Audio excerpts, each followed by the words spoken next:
Welcome back, travelers. What's up? Let's go. Hello, squad. We are excited for our special wrap-up episode of season 1. We did it. Thank you for traveling with us on this journey. Immersive storytelling has evolved and continues to evolve. And since we first started this, I feel like the industry itself has gone through some changes. Different workflows have been examined. I feel like we did a pretty great job at covering, all the ebbs and flows of the journey. And obviously it'll continue to evolve, and we'll continue to stay connected. And we may even have some special episodes, maybe some special holiday episodes as the holidays progress. But Kim, Xander, how do you guys feel?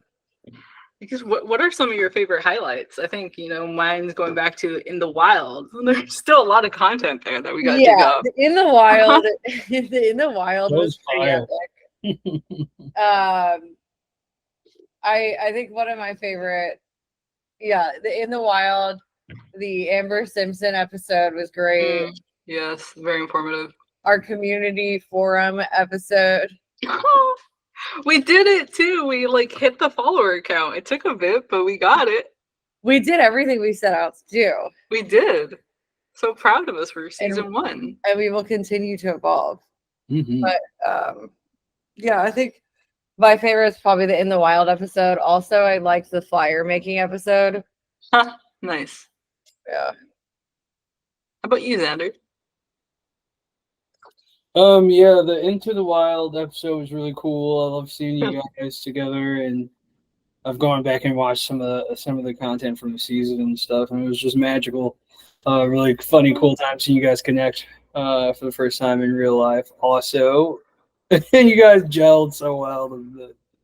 It was just awesome to watch, and seeing myself on the phone and you guys are carrying me around was also epic.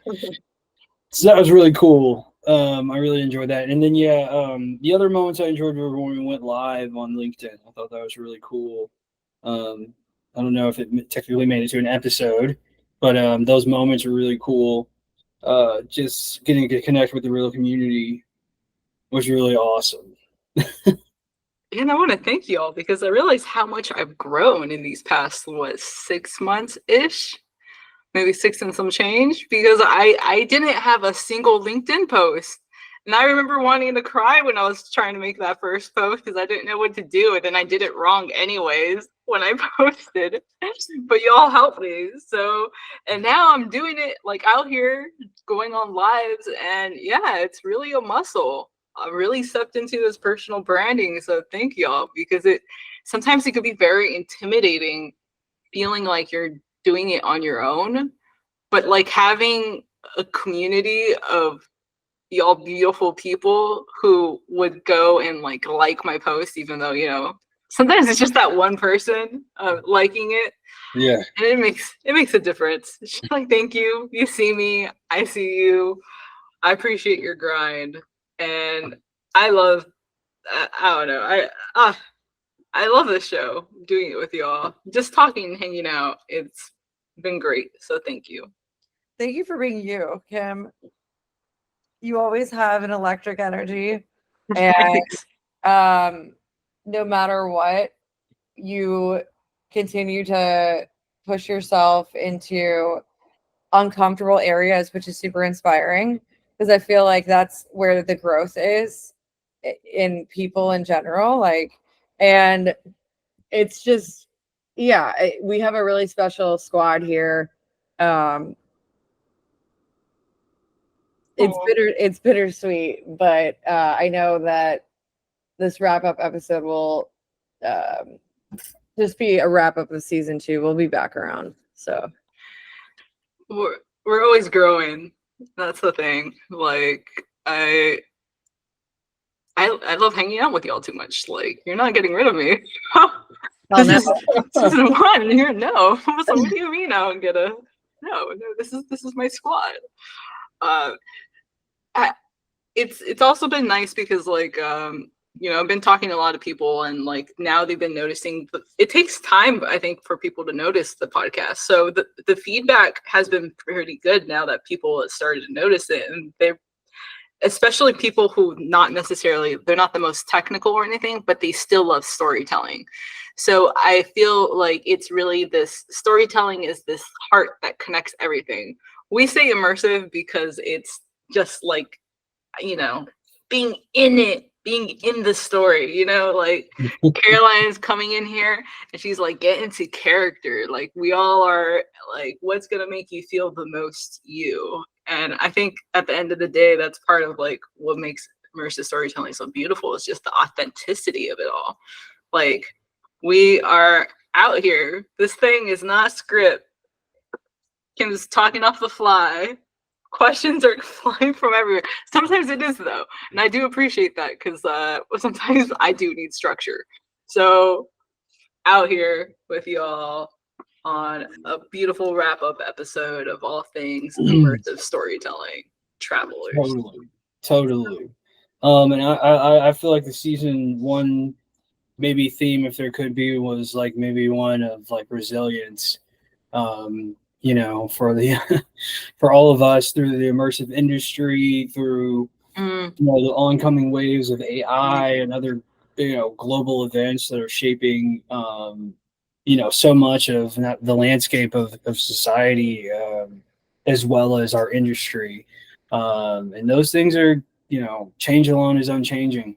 So it's just really cool that we've had each other to lean on and reflect. I would say even like just having other people in the industry to reflect on what's going on and build like an authentic brain trust group and just drive, like you said, like Kim said, I think the muscle, or was that Caroline, of just consistently showing up, and like even when we went through some adversity, I remember Caroline's words, like anytime I've been a part of something, like we have to contribute in the beginning, but it pays off.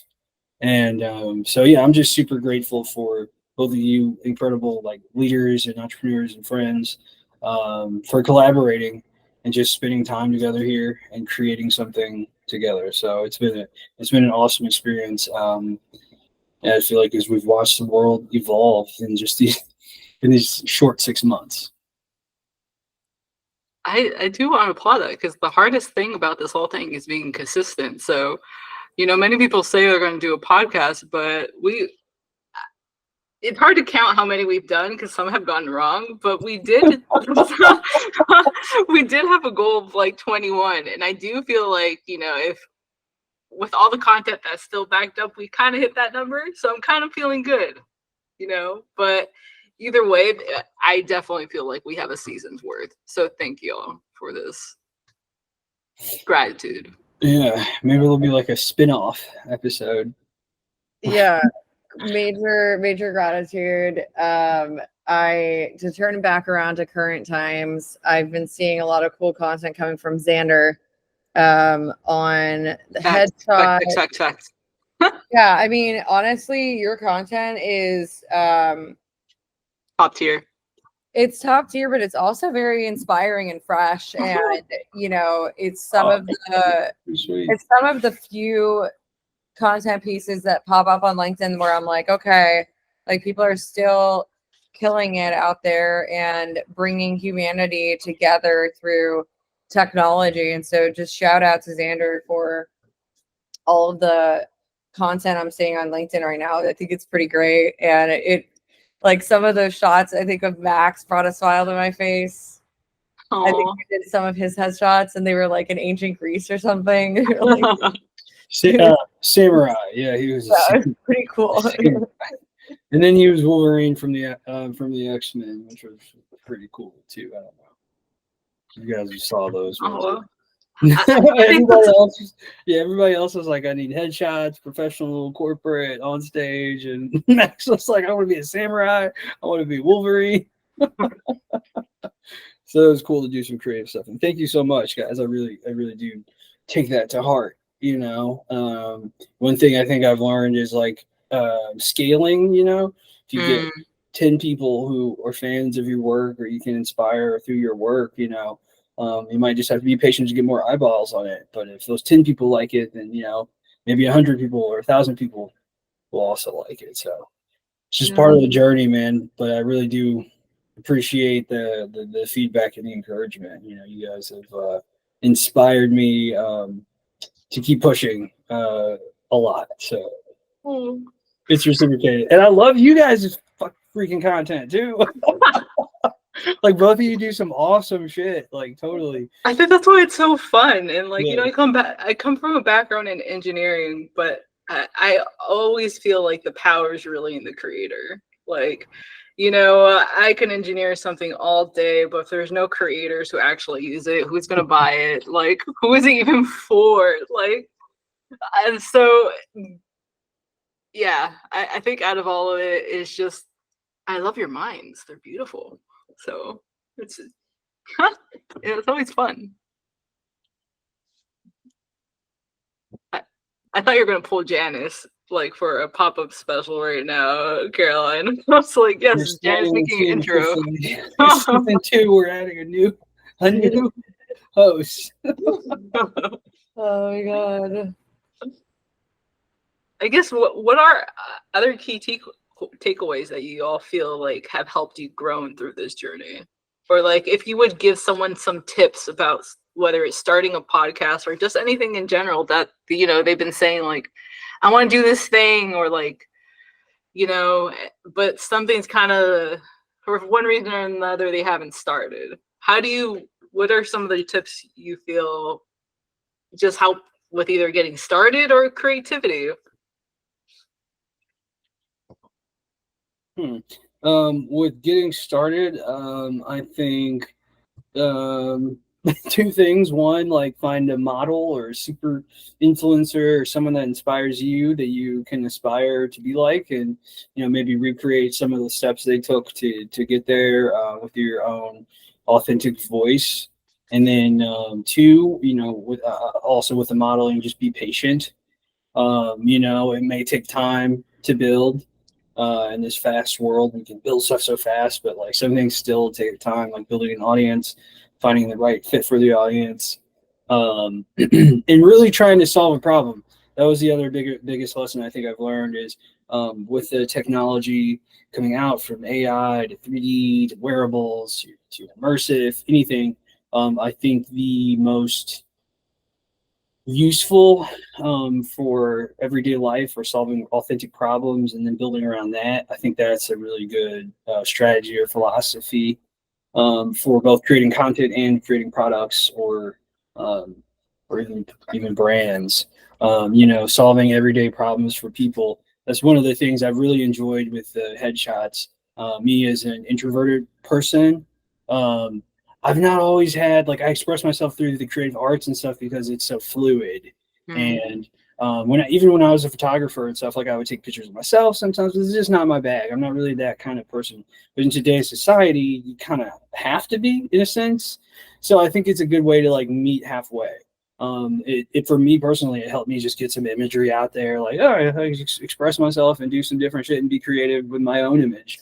You know, it's totally fine and kind of funny and kind of help visualizing some different things. And yeah, I think that maybe more introverted entrepreneurs and creatives and stuff, it's solving that problem for them because we still want to see ourselves doing like kind of crazy stuff, and it kind of helps build those muscles. Like seeing myself on camera with you guys every week, or just being on camera, helped me be more comfortable on camera. But not everybody, you know, and everybody gets that practice. So just sometimes getting out there and you know having updated shots that don't cost a fortune, and you don't have to like book your hair and your the clothes and like you know what I mean, all those kinds of expensive things. You can just really experiment and have fun, and get some useful products. So just going to use cases, you know, if it's entertainment, education, or any real problem you can solve, I think that'll inspire you, and try to find imagine your ideal client. Like who are they? What do they need? Who are you trying to attract? And you know, reverse engineer from there. Big lesson. So yeah. How about you, Caroline? Just in the I think journey in general, because I always admire the fact, marketing and sales is not my go-to, but I look towards you to just sometimes I'm like, how's Caroline so fearless? Like at least it feels like you're just like It you does. get into character It and you're on, and I'm just like, all right, it's one of those like you motivate me, like in the sense I'm like, all right, if Caroline's gonna go do it, I'm jumping. Like, all right, let's go. She's ready. I'm ready. Like, yeah, no, there is like okay, so I grew up swimming on the East Coast, and the pools were like super cold. And I just remember this one swim meet. I was super young, and I just remember like get ready, get set, go, and like everyone jumped off, and I was the only one. oh, I was the only one like standing there on the what are those things called that you jump off, the jumping stands? I don't know. I know Uh, what you mean. I picture them in my head. Platform. Yeah. Platform. We'll call it yeah, platform. platform. And I just remembered like if I like also just like there was a ton of shame around that moment, like from like on Sanders to like myself. And I was just like, it was too cold. But I I realized don't blame you.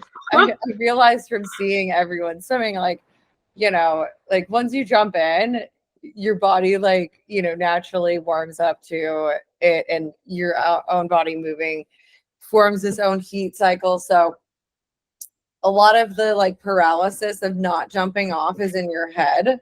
It's not necessarily like there's a danger. Like everyone was fine. Everyone completed the swim meet that day. No one died in the water, God forbid. But so sometimes you just have to jump in, even though it may seem like, it's freezing and like you're not gonna be able to withstand it. Because most of the time you can. And also like tips for getting started, like just get started. Nothing's perfect, and over analysis is paralysis. And you know, um be the original test. Like, don't compare yourself to others. Like just do it. And consistency is key. So like once you do it the first time, like if you're starting a podcast, maybe release the episode when you're recording the next episode, so that way you're not feeling like you're missing, that you're out of a flow, so that you're consistently posting. If you want to do something, then I'd say just do it. And yeah, be patient in terms of, like Xander was saying, like people are used to like building things overnight these days and things like that. It's not, Rome was not built in a day. And yeah, and so yeah, I think like also find a community to support you of like-minded people, because that's obviously key. I don't think anyone's an island, and keep being you, because that's what that's what's cool about people, is when they are themselves and not.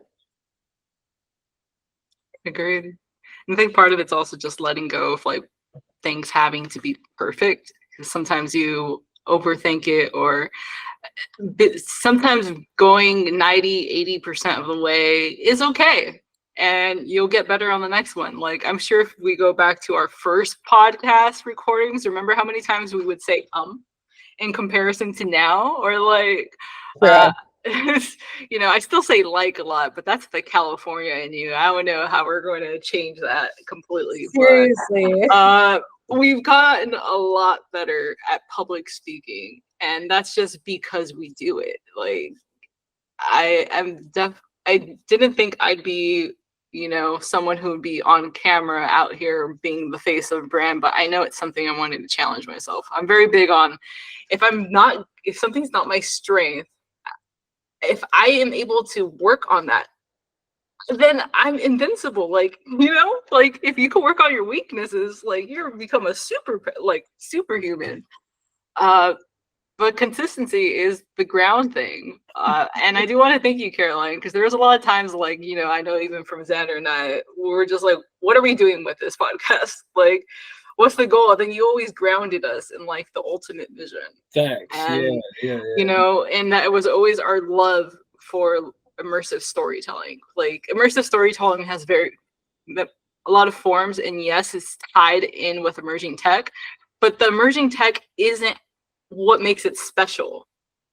It's the storytelling that makes it special. And I think that's the kind of the reason why, like, I love working with y'all anyways, because like regardless of what happens to tech, I love storytelling. That's why I became who I was. One of the companies that, like, the reason I became a software engineer, and I wanted to pick up role is because I wanted to work at Pixar. That was the dream. Whoa. That was the dream. I wanted to do storytelling at Pixar. That was like the ultimate, you know? There's been lots of forms. I like tech though, so it's always like, ooh, what's shiny? You know, what's nice, these things. But being a better, I don't think there's anything that's a higher compliment than being like someone being like, you're a great storyteller. And I'll be like, thank you. Being able to communicate with people and connect with them in different ways is just, it's beautiful. I think that's what art is. This is art. Mic drop. Yes. Feeling it. Yes. Art is Yes. I love it. you just Like halfway in the coffee, y'all. So let's get it. just drop some major knowledge. Off the cuff.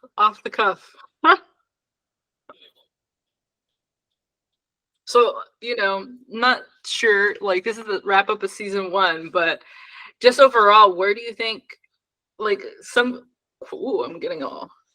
Yeah. I know. I did read, and I do agree. I might butcher this quote, but I've seen a lot of similarities where people are saying it's not, you know, AI isn't going to be the thing that, like, the thing that changes society. It's your ability to do storytelling that's going to do it. Like, yes, there's AI and stuff, but if you don't know how to use it, you know, it doesn't really, it's how you use these tools. So just in general, from y'all, like, where do you think storytelling is going to go? Because I do see, you know, something that we've noticed over the past couple of years is that there's a lot more power in creators. Like, brands are learning this. They're starting to invest more into, you know, their community. At least I hope they are. The ones that have survived do, because the ones that don't won't. And that's kind of how it goes. If you don't invest in your community, the people who advocate you, that's what I've learned marketing is. It's that you know, everyone wants that UGC, but where do you see storytelling going? Or where do you think the new frontier, or what would you say? You all have your own brands. Where do you want to go with your own brands as far as the stories that you're telling, or how it impacts you? Whoa. Yeah. I don't know where these ideas come from, but you know, it's all here. It's all in the brain. Yeah, you want to know something funny? The first like 2 episodes of Pure Curiosity, you know, my generative AI show, it was based off of the quote by Voltaire, judge a man by his questions rather than his answers. So I think questions are how we kind of like rationalize the world around us. Quality of the question. If you want to improve the quality of your life, improve the quality of your questions you ask yourself. Tony Robbins. So I love those kind of questions. As far as like the future of entertainment, I see a big wave of customization and personalization. Kind of like we all utilize some of the same things now, but we don't have the same experience. Like the craziest thing ever is like if I happen to look at someone else's Facebook feed or Instagram feed or LinkedIn feed and it's like completely foreign to me, I'm like, whoa, like this is what, you know, they are all personalized. They personalize everything from the choices we make to the choices the advertisers make. And it's kind of like similar, but not exactly the same. It's kind of like a choose your own adventure world. So I think something like that, I mean, maybe that even is a modern version of storytelling. I see it continuing evolving, maybe to where you get like personalized shows or like mini movies or something along those lines, that can be generated for you. NVIDIA is dropping I think their new chip, which allows for like 30 times faster computing power for the AI models to be trained, you know. So I was like, oh my god, if these things happen in an instant, you know what I mean? You click on a product, you buy that product, and then they make a movie about you, like, or for you rather, like Amazon's like, here's your movie for you with your product or something like that, you know. I think would be wild.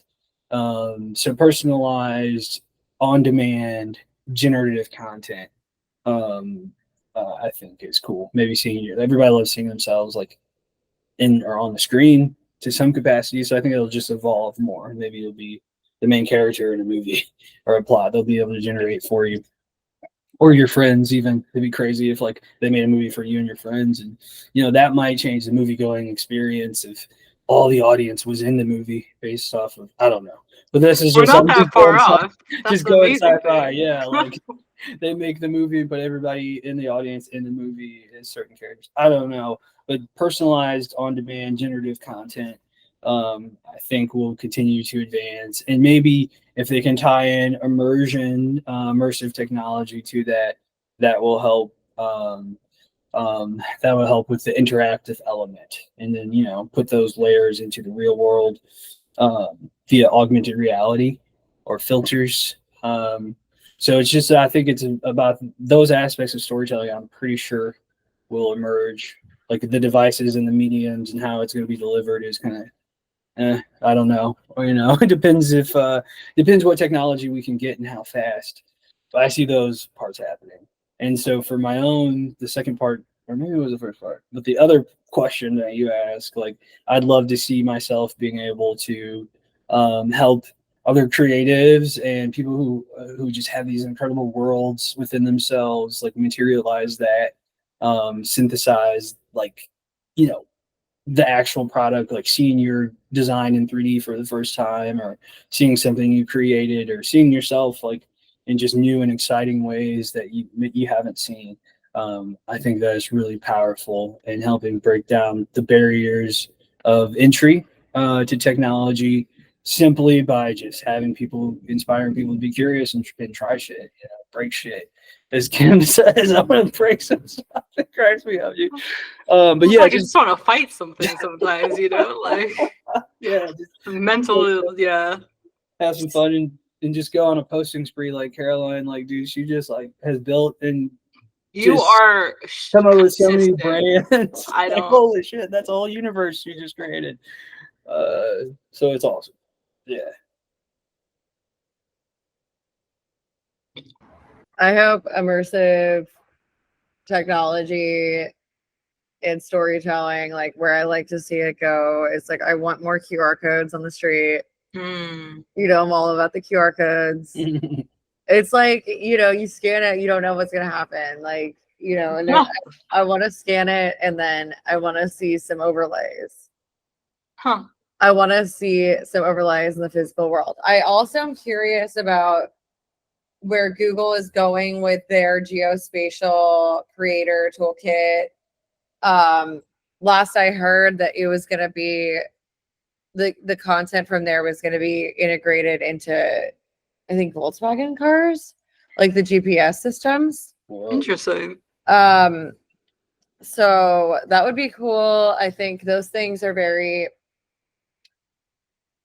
inspiring to see because they tend to involve the physical world, but then also getting people to explore the physical world. They also inspire me because they provide some sort of educational layer.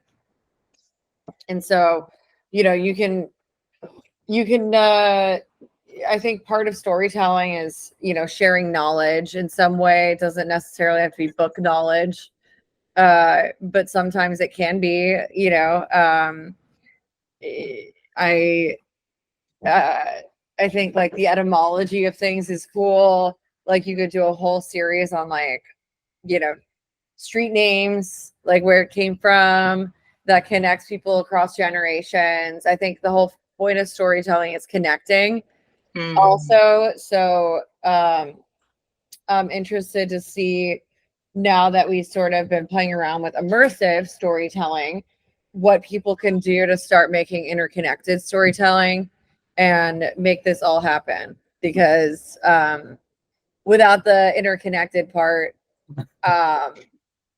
you know, I said earlier, like no man's an island, or no one's an island, like no human being is an island. So like we may be immersed in things, but I don't think the goal is to be isolated in that immersion.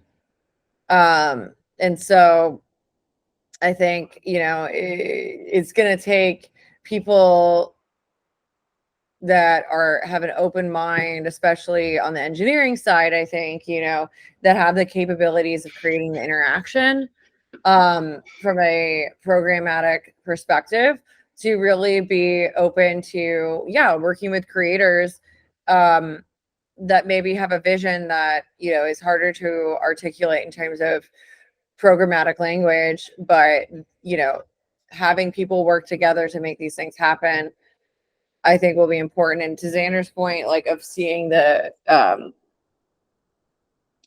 customization and personalization, all of that goes back to data. So I think, again, like having the ability to work across teams and have teams work together and like get together, maybe they speak two separate languages, but maybe they can create a third language that they both speak, and just make it happen. You know, like again, over paralysis is not, or over analysis is paralysis. And like, you know, the time is now. I think the industry as a whole needs to keep moving forward, and we, you know, we can't get caught up in this perfection bubble, because we're not AI. Leave that to AI for the perfection, or the 0.000 room for error. We're people. So last I checked, and you know, people are not perfect, even though we do create things that look perfect, like the Sistine Chapel, or like all these like ancient ruins in Egypt, and like all these things that human beings have done before us in modern times. Like I don't think anyone was like, oh, we can't put this like thing here because it doesn't, like, it has a scratch on it, you know, like if they're building a pyramid, like it just needs to structurally like be sound for it to like balance and stuff. Like there are certain precision standards you need to meet to like have these things balanced from an engineering standpoint, but I don't think that was stopping their building. So, and I see a lot of that today is like people are just stopping their building because it doesn't look like this, or it doesn't feel like that, or blah, blah, blah. And it's just like, well, what does it mean to you? Like, does it even mean anything? If it means something, then like, you know, I'm sure it'll transcend. But I feel like we get caught up sometimes in image and facades and things like that, and thinking that they're static and not dynamic. And again, like leave the static stuff up for AI.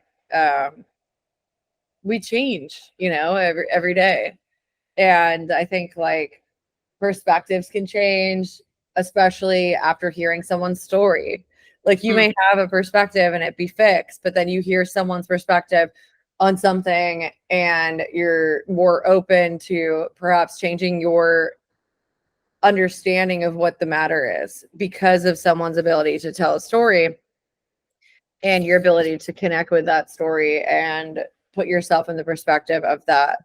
And I think if we're just walking around with like main character energy, Everyone's their own main character, and I second that. So keep going, Caroline. Everyone's their own main character.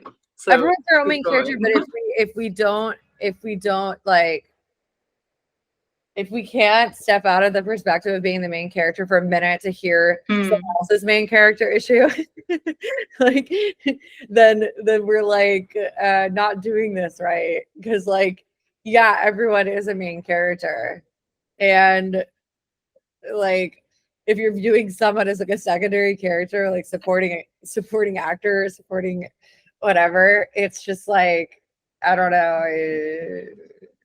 Then yeah, maybe you should go be isolated. I don't know, because it seems like you want to be isolated at that point. Because if you're not viewing other people as a main character too, then you are therefore isolating yourself. So you're like one step closer to like isolating yourself. I mean, back in the day in ancient times, the largest punishment was exile. Real. So No, it's something that I've learned with branding. It's like connecting with other people and nurturing relationships. I realize is one of the keys of any business being successful. It's something that I'm pushing myself towards every day now, to just get it's people at the end of the day. It's people. Oh no, I have to people. Yeah. I'm like, exile doesn't sound that bad to me. I think it sounds better than beheading. True, I forgot about the beheading piece. Maybe that goes underneath being exiled. Thank God for off with your head. Thank God for digital communication. I'm totally joking. Like, for sure. No, you definitely need community. And you can't always be the only main character, Sometimes it's a team up, bro.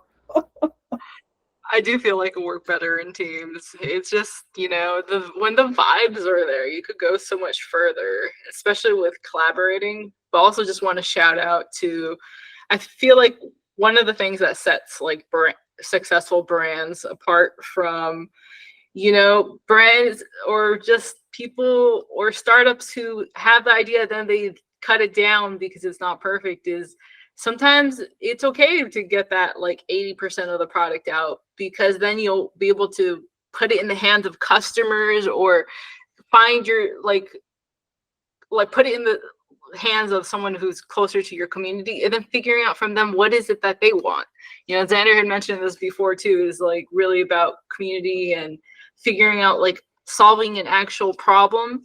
So I do appreciate y'all for just it's been such a great ride, everyone. Travelers, it's been so much fun. Like I don't even want this episode to end because I've been having so much fun.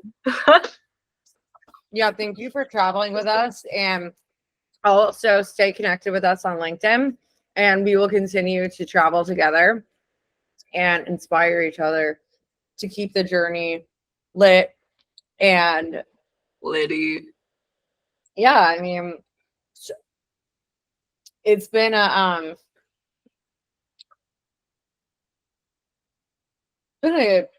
pretty amazing couple months together, and I'm excited for what the future holds. I agree. Storytelling is not going anywhere. Storytelling, as Caroline's dropped knowledge from us about ancient civilization, has been around for ancient civilizations. The reason why we are here communicating now is because people evolved from learning how to storytell and communicate with each other. I feel like it's foundation of communication. Whether it be pictures or language or art, it's a form of communication, and that's one of the bonds that brings us all together. It's it helps with driving empathy, and just you are the main character, but if you don't connect with other people, what is life?